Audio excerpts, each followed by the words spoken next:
मुल्क के शाम का बंदा आ गया हजरत उमर को मिलने। उसने आते ही पूछा तुम्हारे बादशाह का महल कहाँ? उन्होंने कहा जी हमारे बादशाह का महल नहीं होता। हमारे यहाँ लोगों ने समझ लिया ना कि रोब शायद कपड़ों का होता है, रोब शायद गाड़ियों का होता है, बंगलों का होता है, बहुत बड़ी कोठी का रोब होता है। और नहीं भाई, रोब तो बंदे के किरदार का होता है,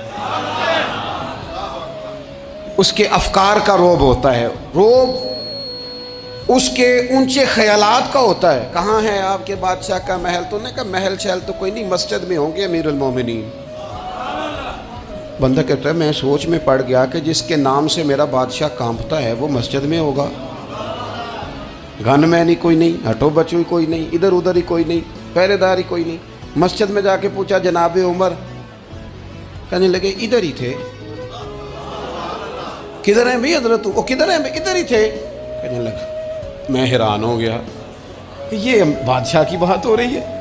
एक साहब कहने लगे वो खजूरों के बाग की तरफ जा रहे थे। कहते मैं खजूरों के बाग में गया तो एक बंदे से पूछा अमीरुल मोमिनीन? कहने लगा वो सामने की तरफ जा रहे थे, उधर गया।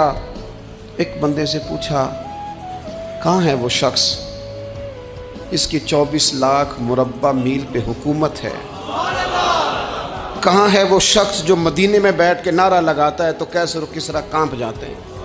वो बंदा किधर है कि जिसकी बात जगह जगह होती है, जिसका तज़किरा सुना है कि उसे देख के शैतान भी रास्ते बदल जाता है। उन्होंने कहा वो देख रहे हो खजूर के दरख्त के नीचे कुएं के साथ मिट्टी का ढेला तकिए की जगह रख के वो जो तामत बांधे कुर्ता पहने सोया है वही तो फारूक आजम है। वो शख्स कहते हैं उमर सोए थे।